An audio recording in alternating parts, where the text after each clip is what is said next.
രാത്രിയിലുള്ള ഭക്ഷണം കഴിച്ചു.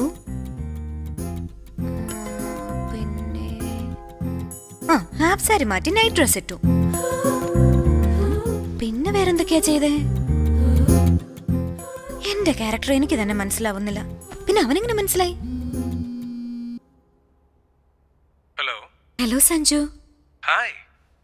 നീ തനിച്ചാണോ താമസിക്കുന്നത്? അതെ. ഇപ്പൊ എന്ത് ചെയ്യുവാ? ഞാൻ വാതിൽ തുറക്കാണ്.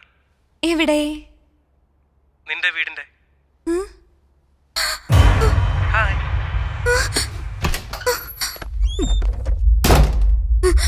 അയ്യോ, എന്താ സഞ്ജു ഇത്? എന്തിനാ ഇങ്ങോട്ട് വന്നേ?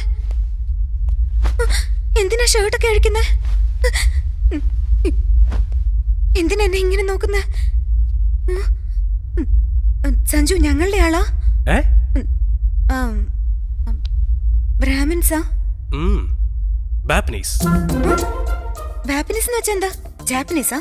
കൺവേർട്ടഡ് ബ്രാഹ്മിൻസ്. ബാപ്പനീസ്. ബ്രാഹ്മിൻസിന് കൺവേർഷൻ ഉണ്ടോ? എന്താ എല്ലാവർക്കും ആകുമെങ്കിൽ ബ്രാഹ്മിൻസിനും ആയിക്കൂടെ? അല്ല, തനിക്ക് എന്തിനാ ഇത്രയ്ക്ക് കാസ്റ്റ് ഫീലിങ്സ്? എന്റെ അമ്മോ. ഫ്യൂച്ചറിൽ ഒരു കോംപ്ലിക്കേഷൻ അതിന് ഒഴിവാക്കാൻ. ഫ്യൂച്ചറിൽ എന്ത് കോംപ്ലിക്കേഷൻ ഉണ്ടാവാൻ പോകുന്നു? Gomathi, Gomathi, I love U.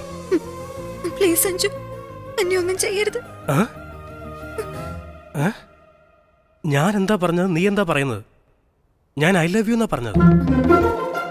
ഞാൻ ഓക്കെ എന്ന് പറഞ്ഞാ നീ എന്നെ എന്തേലും ചെയ്യൂ? ഞാൻ എന്തെങ്കിലും ചെയ്യാതെ പോയാൽ താനാകെ വിഷമിക്കുമെന്ന് തോന്നുന്നല്ലോ. നീ എന്നിൽ നിന്നൊക്കെ എക്സ്പെക്ട് ചെയ്യുന്നുണ്ടല്ലോ ഗോമതി. വേണ്ട സഞ്ജു. ഒരേ ഒരു ഉമ്മ. ഒരു ഉമ്മ കൊണ്ട് നീ നിർത്തില്ല. എന്താ സഞ്ജു? ഒരു ഉമ്മ കൊണ്ട് നിർത്തില്ല എന്ന്. ഓ, അപ്പൊ ഉമ്മ ഓക്കെ ആണല്ലേ? പക്ഷെ നീ നിർത്തില്ലല്ലോ. എന്റെ ആഗ്രഹം അത് തന്നെയാ. വേണ്ട സഞ്ജു.